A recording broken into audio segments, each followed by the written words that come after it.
तीन भाइयों की जंगल यात्रा। एक गांव में तीन भाई रहते थे, अर्जुन, वीरू और मनीष।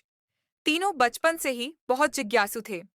एक दिन उन्होंने तय किया कि वे गांव के पास वाले घने जंगल में घूमने जाएंगे।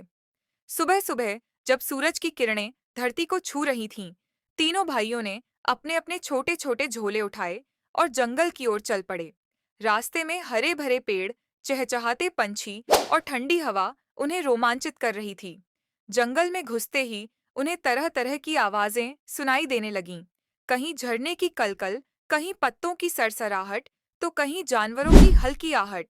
अर्जुन सबसे बड़ा था। उसने भाइयों को समझाया, डरने की जरूरत नहीं, हमें साथ साथ रहना है। रास्ते में उन्हें जंगली बेर और अमरूद के पेड़ मिले। मनीष, जो सबसे छोटा था, खुश होकर पेड़ पर चढ़ गया और ढेर सारे बेर तोड़ लाया। सबने मिलकर उन्हें खाया और खूब हंसी मजाक किया। थोड़ा और आगे जाने पर उन्हें एक छोटा सा तालाब मिला। पानी बिल्कुल साफ और ठंडा था।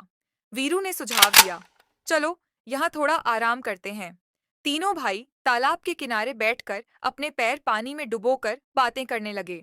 तभी झाड़ियों में कुछ खड़खड़ाहट हुई। सब चौंक गए।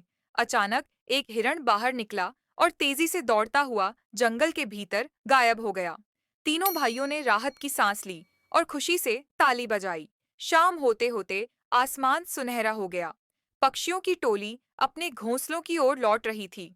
भाइयों ने भी तय किया कि अब गांव वापस जाना चाहिए। रास्ते भर वे अपनी इस रोमांचक यात्रा के बारे में बातें करते रहे। जब वे घर पहुंचे तो माँ ने दरवाजे पर खड़े होकर पूछा, कहाँ थे तुम लोग पूरे दिन? तीनों ने हंसते हुए जवाब दिया, माँ, आज हमने जंगल की सैर की और बहुत कुछ सीखा। साहस, साथ और प्रकृति से प्यार। माँ मुस्कुराई और बोली, याद रखना बेटा, जंगल केवल घूमने की जगह नहीं, यह हमारी धरती की सांसें हैं।